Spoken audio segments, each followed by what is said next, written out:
मेरे बारे में गूगल पे और यहाँ का वहाँ की वेबसाइट पे पचासों ऊटपटांग बातें पड़ी हुई है, जो पता नहीं कहाँ से लोगों ने निकाली और क्यों लिखी मुझे आज तक नहीं पता। मैं आज उन तमाम धारणाओं को क्लियर कर देता हूँ, अपने मुंह से बता देता हूँ कि मैं कहाँ से और कैसे ये पत्रकारिता का कीड़ा मेरे अंदर आया।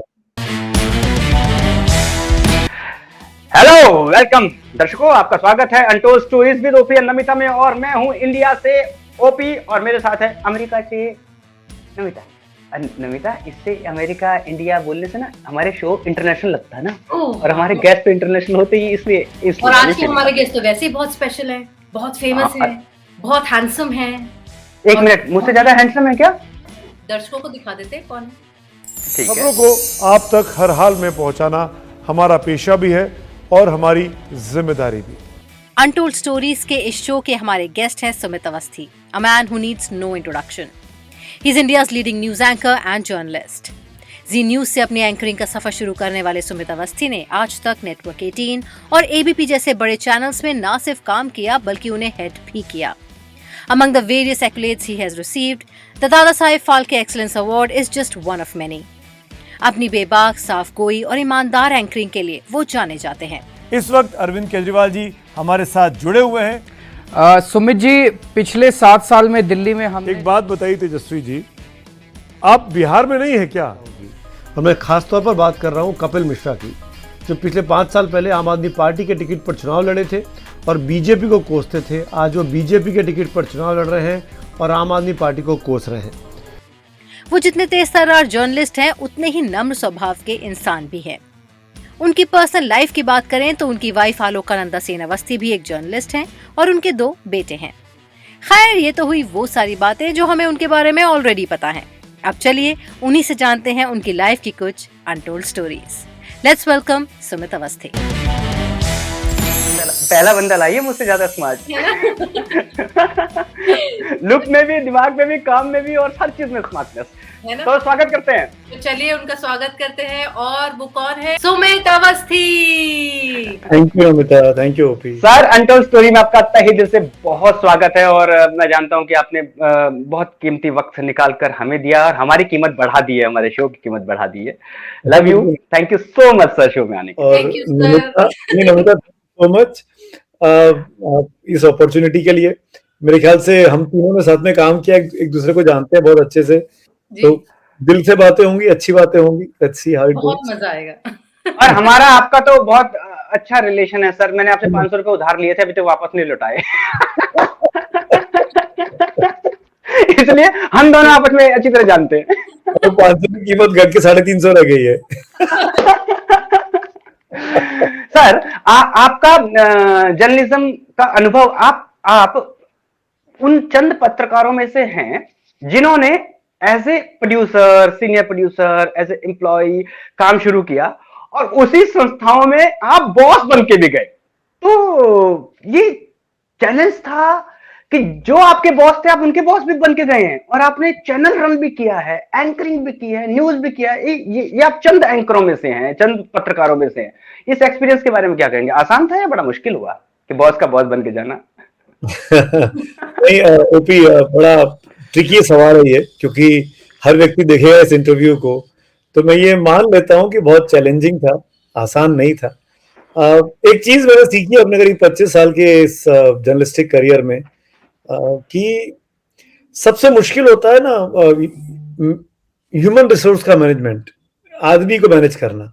आप बाकी सब चीजें मैनेज कर लेते हो, न्यूज क्या होगी, चैनल कैसे चलेगा, हेडलाइन क्या होगी, रिपोर्टर कहाँ जाएगा, रिपोर्टर क्या बोलेगा, उस नेता का फोन आएगा तो आपको उसको कैसे टैकल करना है। लेकिन लोगों के ईगोस को मैनेज करना, जो खासकर आपके को वर्कर्स हैं, कुलीग्स हैं, साथ में काम करते हैं। पर ये सबसे आपका सवाल इसलिए भी इंटरेस्टिंग है कि जब आप जिनके साथ आप काम कर चुके हो या जो आपके बराबरी पे थे, अचानक आप उनके सीनियर बन जाते हो और वो सो कॉल्ड कुर्सी के हिसाब से, पद के हिसाब से, जिम्मेदारी के हिसाब से, और फिर उसमें उनको मैनेज करना। वो मेरी कमजोरियां जानते हैं, मैं उनकी कमजोरियां जानता हूँ। हम साथ बैठ के पिकनिक कर चुके हैं, पार्टियां कर चुके हैं, घूम फिर चुके हैं, तो उनको पता। फिर वो ये इस तरह की बातें सुनने को मिलती हैं कि बदल गया है ये, तो इसको तो इसके दिमाग खराब हो गए हैं। दैट्स पार्ट ऑफ लाइफ, वो होता है। शायद मैं भी यही करता है, टिपिकल ह्यूमन टेंडेंसी है। तो चलिए सर, हम ये चैलेंजेस के बारे में तो आगे भी बात करेंगे कि कैसे कैसे चैलेंजेस आए आपको एज एन एंकर, या फिर आपने जब चैनल चलाए तो क्या क्या हुआ। लेकिन दर्शकों के साथ साथ शायद हम भी थोड़ा बहुत जानना चाहेंगे कि आपकी ये जर्नी एक्चुअली में शुरू कैसे हुई, आपने कब सोचा कि मैं एक जर्नलिस्ट बनूं और न्यूज चैनल ज्वाइन करूं। बहुत इंटरेस्टिंग सवाल है नमिता। बहुत से लोगों को पता नहीं है मेरे बारे में। गूगल पे और यहाँ का वहाँ की वेबसाइट पे 50 उटपटांग बातें पड़ी हुई है, जो पता नहीं कहाँ से लोगों ने निकाली और क्यों लिखी मुझे आज तक नहीं पता। मैं आज उन तमाम धारणाओं को क्लियर कर देता हूँ, अपने मुंह से बता देता हूँ कि मैं कहाँ से और कैसे ये पत्रकारिता का कीड़ा मेरे अंदर आया। जब मैं स्कूल में पढ़ रहा था, मेरी स्कूलिंग इंदौर में हुई, सेंट्रल स्कूल केंद्रीय विद्यालय का प्रोडक्ट हूँ मैं। तो जर्नलिज्म का कीड़ा ऐसे आया कि मेरे फादर, क्योंकि मेरे पापा न्यूज में रहे हैं, हमारे घर में न्यूज चलती ही चलती थी, चाहे आकाशवाणी पे आ रही हो चाहे दूरदर्शन पे आ रही हो। तो ये कीड़ा वहां से आया। उस जमाने में, उस दौर में जब मैं 9th-10th में आया तो डिफेंस फोर्सेस में जाने का पागलपन हुआ। तो ग्रेजुएशन करते करते सीडीएस में सिलेक्शन हुआ, रिटर्न में सी सर्टिफिकेट मिल गया था एनसीसी में, एयर विंग में था मैं। हाँ, तो सी सर्टिफिकेट होल्डर हूँ, उस वजह से आसान हो गया मेरा इंटरव्यू होना। मेरा रिटर्न में, अब मुझे नहीं पता कि मेरे रिटर्न की वजह से मेरा क्लियरेंस हुआ या एनसीसी सी सर्टिफिकेट की वजह से मेरा क्लियरेंस हुआ, आई डोंट नो, लेकिन इंटरव्यू बोर्ड तक मैं पहुंच गया था। इंटरव्यू दिया, उसके बाद मेडिकल हुआ। मेडिकल में नी नॉकिंग है, मेरे घुटने आपस में टकराते हैं, फिजिकल डिस्फॉर्मिटी है, जो कि डिफेंस फोर्सेस में अलाउड नहीं है। तो मुझे उन्होंने वो देखा और उसके बाद रिजेक्ट कर दिया गया मेडिकली। तो अब कुछ बचा ही नहीं, जीवन में कुछ सोचा ही नहीं था इसके अलावा कि आर्मी या एयरफोर्स नहीं कर सकते, अब क्या करें। फिर उसके बाद कोई और ऑप्शन बचा नहीं था। न्यूज सुननी आती थी, न्यूज लिखनी आती थी, क्योंकि आर्मी में जाना था तो जाहिर तौर पर आसपास के ज्ञान चक्षु खुले होते थे। स्कूल कॉलेजेस में क्विज कंपटीशन, जनरल नॉलेज के टेस्ट वगैरह में एक्टिवली पार्टिसिपेट करता था। तो मुझे ऐसा लगता था कि मेरी जीके बहुत अच्छी है अपने among all the school friends, classmates. मुझे सारी राजधानियां, सारे आर्मी जनरल्स और सारे देशों की, बहुत से देशों के झंडे, उनकी राजधानियां उस जमाने में याद थी। अब मुझे फ्लैग दिखाओ, मैं पहचान लेता था। अभी मत करना प्लीज ऐसा, मैं अब नहीं जानता। सर, अगर आप गलत आंसर भी दे दोगे हमें पता नहीं चलेगा क्योंकि आप ही सही है। जो देखेगा वो सही होगा हमारे लिए तो वो वैसे उस चीज की आदत पड़ी कि न्यूज में आना है। न्यूज सुनना जानते थे। तो ग्रेजुएशन के बाद पापा ने सजेस्ट किया कि Indian institute of mass communication है, आईएमसी। तब तक पापा की ट्रांसफर दिल्ली हो गया था। तो जब यहाँ आए दिल्ली में तो आईएमसी का एग्जाम दिया। अच्छा, आईएमसी में भी 2 बार रिजेक्ट हुआ। और तो अब यही अब धुन थी कि यही करना है, क्योंकि रिजेक्शन तो एक्सेप्ट ही नहीं है कि मैं कैसे रिजेक्ट हो सकता हूँ। तो इंडियन एक्सप्रेस में इंटर्नशिप करनी शुरू कर दी। सॉरी, भारतीय विद्या भवन से मैं साइमल्टेनियसली जर्नलिज्म का कोर्स कर रहा था। एक मित्र की वजह से पता लगा जी न्यूज में उस दौरान में कि इंटर्नशिप हो रही है, और जी न्यूज में करीब 11 महीने की इंटर्नशिप की। 11 महीने बाद अचानक हमारे बॉस थे आलोक वर्मा जी, उन्होंने पूछा मुझसे कि यार तुम कितनी तनख्वाह पाते हो, तुम इतना काम करते हो, कितनी तनख्वाह पाते हो। तो मैंने कहा सर, तनख्वाह क्या होता है। तो मतलब तुम तो रोज आते हो ना। मैंने कहा हाँ सर, 11 महीने करीब हो गए, 10-11 महीने। तुम 10-11 महीने से आए रहे हो, बगैर तनख्वाह के काम कर रहे हो। मैंने कहा हाँ सर, किसी ने कहा कि मत आओ, तो मैं आ रहा हूँ। बोले फिर पैसा तो मांगोगे ना। तो मैंने कहा सर, मुझे नहीं पता इंटर्नशिप में पैसा मिलता है। बोलते इंटर्नशिप के बाद नौकरी लगती है, उस नौकरी के लिए पैसा मिलता है। तो तुम बताओगे ना कि तुमको नौकरी की आवश्यकता है, हमको क्या पता तुमको नौकरी चाहिए। तो मैंने कहा सर, मुझसे गलती हो गई। तो ऐसी लगी। उन्होंने मुझे ट्रेनी रिपोर्टर के तरफ उस जमाने में जी न्यूज में लिया, और that's how life started. Journalism करते करते, ये बात मैं 98-97 की कर रहा हूँ। सर, न्यूज एंकर्स की कोई एक ऐसी बात बताइए। हम यहाँ पर भी सोशल मीडिया की बात कर रहे हैं, लोगों की बात कर रहे हैं, सब कुछ बहुत ज्यादा कॉमन हो गया, अवेलेबल हो गया है। तो एक ऐसी बात बताइए जो अभी भी आम लोगों को न्यूज एंकर्स के बारे में नहीं पता। न्यूज एंकर्स के बारे में मेरे ख्याल से सबको सब कुछ पता है। जो नहीं पता होना चाहिए वो भी पता है। आज की डेट में तो सिचुएशन ऐसी हो गई है।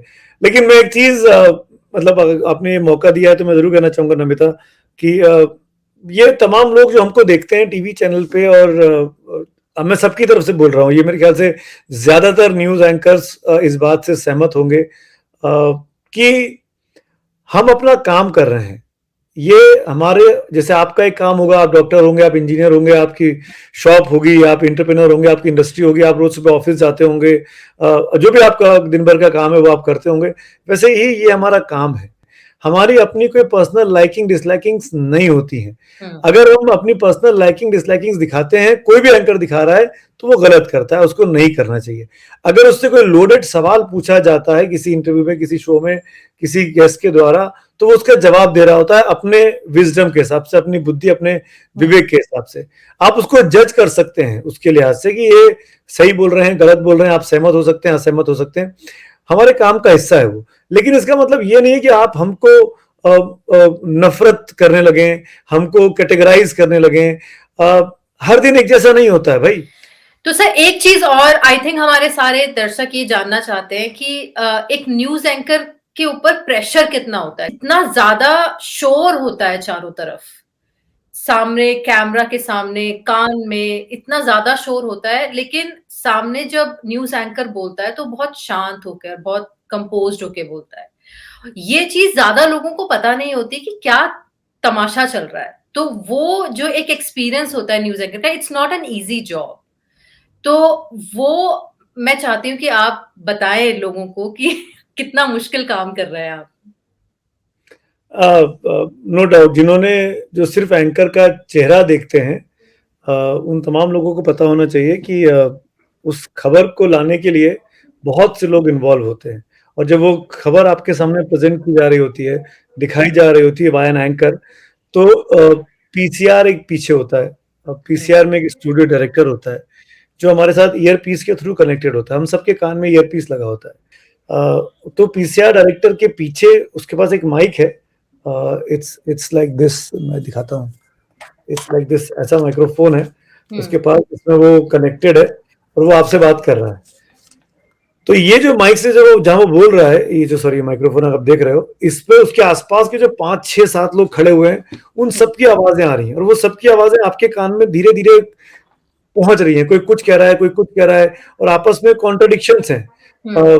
इस खबर पे ऐसा ये बोलना चाहिए, नहीं ऐसी हेडलाइन लिखो, नहीं ये गलत चल रहा है, उसका नीचे का फ्लैश नया चलवाओ, ब्रेकिंग न्यूज की पट्टी गलत चल रही है, ऊपर का हेडर गलत चल रहा है, अरे क्या कर रहा है, एंकर को बोलो, एंकर समझ में नहीं आ रहा है, एंकर को बोलो पेस लेकर आए। ये तमाम चीजें, मतलब मैं तो बहुत आराम से बता रहा हूँ, ये मुश्किल से 2 4 5 सेकंड में 50 आवाजें आपके कान में आती हैं और उनमें से आपको कुछ समझ में नहीं आता है।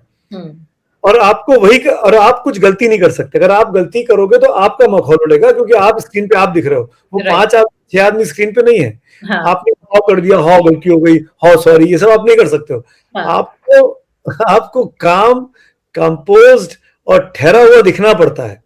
तो वो जो 50 आवाजें पीछे से, नमिता ने जो सवाल पूछा ना, बड़ा इंटरेस्टिंग है वो, मैं एक्सप्लेन नहीं कर सकता। मैं केवल आपको वो देख, जो एंकर कर रहा है, जो पीछे 5 आदमी मौजूद हैं और वो 5 आदमी भी अपना काम कर रहे हैं। हाँ। और मतलब उनसे कोई शिकायत नहीं है। अक्सर लड़ाइयां होती हैं जब वो लाइव खत्म हो जाता है, जब हम अंदर जाते हैं एज एंकर, यार तुमको तभी से बात करना नहीं आता यार, ऐसे बोलते हैं क्या, इतना क्यों चिल्लाते हैं, मेरे कान के पर्दे फट जाएंगे। ये सब चीजें एंकर की शिकायतें होती है। उधर वो डांट रहा होता है कि आपने ऐसे क्यों बोल दिया, आपको ऐसा नहीं बोलना चाहिए था, आपकी वजह से गलत चल गया हमारा आज, फलाना ढिमकाना। तो एक दूसरे पर ब्लेम गेम भी होते हैं। लेकिन at the end of the day हम सबको पता है कि हम चैनल के लिए काम कर रहे हैं, किसी प्रोडक्ट के लिए काम कर रहे हैं, और सब अपना अच्छा देना चाहते हैं। जो लोग देख रहे हैं इस इंटरव्यू को, जो बहुत से बच्चे आगे जाके एंकर बनना चाहेंगे, और आजकल तो हर दूसरा व्यक्ति जब हायर करते हैं वो सिर्फ स्क्रीन पे आना चाहता है। तो न्यूज एंकर का जो काम होता है वो इट्स लाइक आप प्लेन उड़ा रहे हैं, आपके पास आप कॉकपिट में बैठे हैं और पीछे बैठी जो 400 जिंदगियां हैं, उनका जीवन आपके हाथ में है। इट्स लाइक दिस, आप ना क्रैश कर सकते हैं, ना आप कह सकते हैं कि यार मेरा मन नहीं कर रहा काम करने का, आज मैं जा रहा हूँ। मैं अगर आप इजाजत दो तो एक इंसिडेंट बताना चाहता हूँ।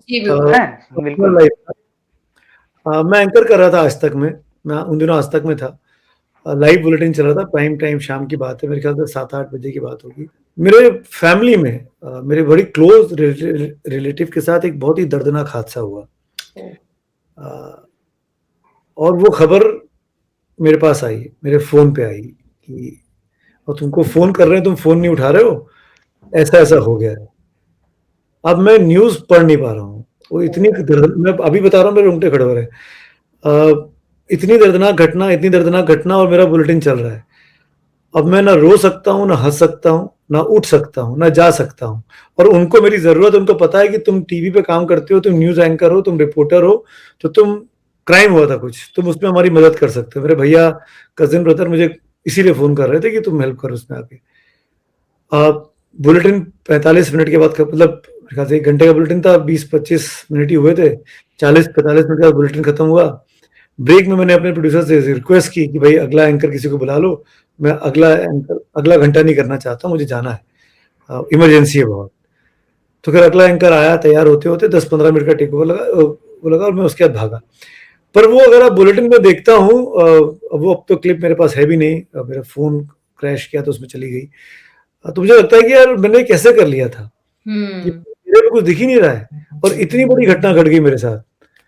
मैं आज भी हतप्रभ हूँ। मैं आज भी मतलब माय भाभी वाज मर्डर्ड उस तरह। भाभी और छोटा बच्चा 5 साल का उनका, मेरा भैया का फोन आ रहा है कि यार कुछ करो, वो लड़का यहीं कहीं होगा आसपास, अभी अभी की घटना है। और मैं उस 1 घंटे में कुछ नहीं कर पाया। मतलब इट्स लाइक दिस, ये अपने साथ बीती हुई बात बता रहा हूँ। आपको याद होगा छत्तीसगढ़ की एक घटना याद है मुझे, एक न्यूज एंकर थी छत्तीसगढ़ की किसी लोकल चैनल की, राइट है। वो अपने न्यूज पढ़ रही थी। एक ब्रेकिंग न्यूज उन्होंने पढ़ी कि एक चलती कार का एक्सीडेंट हो गया। ये 3-4 साल पहले की बात है। बिल्कुल बिल्कुल। तेज चल रही थी और कार का एक्सीडेंट हुआ, और वो जो कार का एक्सीडेंट हुआ था उनके पति की कार का एक्सीडेंट था वो। और वो स्क्रीन पे देख रही है अपनी कार को, तो वो स्क्रीन पे नंबर देख के तब परेशान होती है वो। तो ये सब घटनाएं, मतलब हम एंकर भी इंसान है भाई, किसी के साथ भी होती है, और उसमें हमको अपना ना आपा खोना है, ना कुछ करना है। आपके अंदर अगर पेशेंस नहीं है, धीरज नहीं है, धीरता नहीं है, तो गड़बड़ हो सकती है। बहुत ना भारी भरकम वार्तालाप हो गई। अब थोड़ा लाइट करते हैं हम क्वेश्चंस को। तो आपको एक इंसिडेंट सुनाती हूँ मैं सुमित सर। मेरी पहली एंकरिंग, मैं पहली बार लाइव करने जा रही हूँ, मेकअप रूम में मेकअप करा रही हूँ, और मैं बहुत नर्वस हूँ। और मेरे साथ एक एंकर बैठे हैं और वो मुझसे पूछते हैं, नमिता नर्वस हो? मैं बोलती हूँ हाँ सर नर्वस हूँ।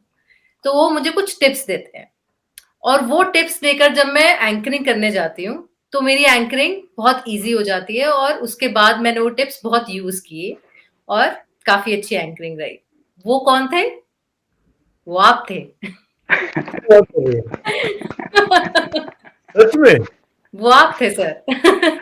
बहुत आपने मुझे एग्जैक्टली पता है ये बोला था कि क्या फर्क पड़ता है, स्टूडियो तो है, वहां पे कोई नहीं खड़ा, बस एक कैमरामैन खड़ा है, कोई नहीं देख रहा तुम्हें, बस वही है, तुम्हें क्या टेंशन है। मैंने कहा बात तो सही है, कौन देख रहा है मेरे को। जबकि वो लाइव है, हजारों लाखों लोग देखेंगे, लेकिन वो जो एक सेंस ऑफ आपने एक रिलैक्स कर दिया ना मुझे कि कोई नहीं देख रहा, बस तुम्हें जाके एंकरिंग्स अच्छे से कॉन्फिडेंटली पढ़ने हैं, उसने मुझे बहुत हेल्प किया। मैं तो मतलब भगवान का शुक्रिया अदा करता हूँ कि उसने मुझे इस लायक बनाया कि मैं आपको कुछ बता पाया। अरे तो सर ये तो हुई मेरी कहानी, लेकिन जब आपने पहली बार कैमरा फेस किया तो क्या कोई as an anchor, as a reporter, जब भी नर्वस तो होता है ना जब कैमरा फेस करते हैं, तो आपका एक्सपीरियंस कैसा था? क्या आपके पास कोई ऐसा मेंटोर था जिसने आपको कुछ टिप्स दिए? मैं जी न्यूज में था। वो आधे घंटे का बुलेटिन 2.5-3 घंटे चला, कान में चिल्लाए मेरे, और वो हर उस गाली का प्रयोग किया जो मैं यहाँ बता नहीं सकता हूँ।